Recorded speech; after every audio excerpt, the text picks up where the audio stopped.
In Mark's Gospel, Pilate asked the crowd, "What shall I do with the man whom you call King of the Jews?" Welcome to one of our videos from St. Mark's Episcopal in Dalton, Georgia, and welcome all those joining us on Facebook and YouTube.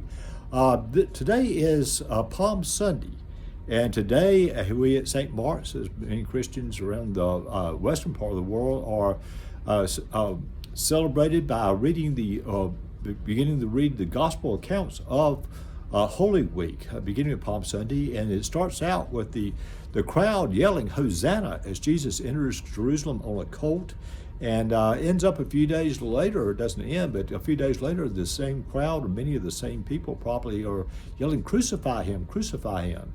And as Christians, when we read this story, we're tempted to judge the crowd and say they are full of hypocrisy and foolishness and sinfulness.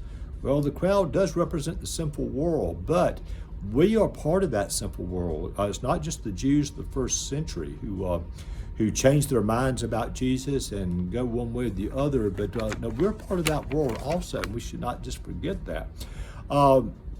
Now, we also tempted as Christians to listen to the story of Holy Week and think, well, Palm Sunday was good. That was a great day for Jesus to ride in and be welcome with hosannas, but Friday was a bad day. We call it Good Friday, but it was really bad that Jesus was crucified and put to death. But we as Christians had the knowledge, to knowing about the resurrection that's going to be celebrated next Sunday on Easter. So Jesus' entry into Jerusalem, to the cries of Hosanna, was part of the earthly plot of Holy Week, the earthly plot of Holy Week.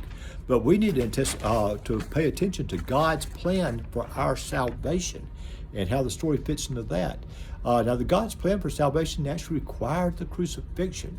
Now, whether you believe in penal substitutionary atonement, or you're more of a follower of Peter Albemarle's moral influence as the interpretation of the crucifixion, that's a discussion we can have at another time.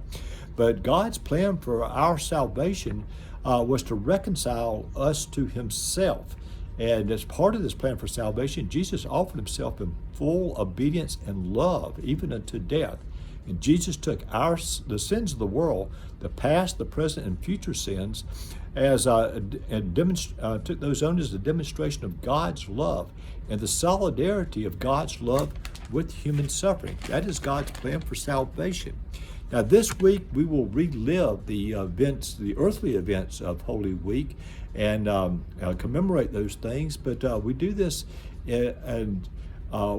as knowing this is part of God's plan for our salvation, and anticipating of next Sunday's celebration of God's victory over sin and death, and God's plan to reconcile us to himself. And for that, we can truly say, thanks be to God.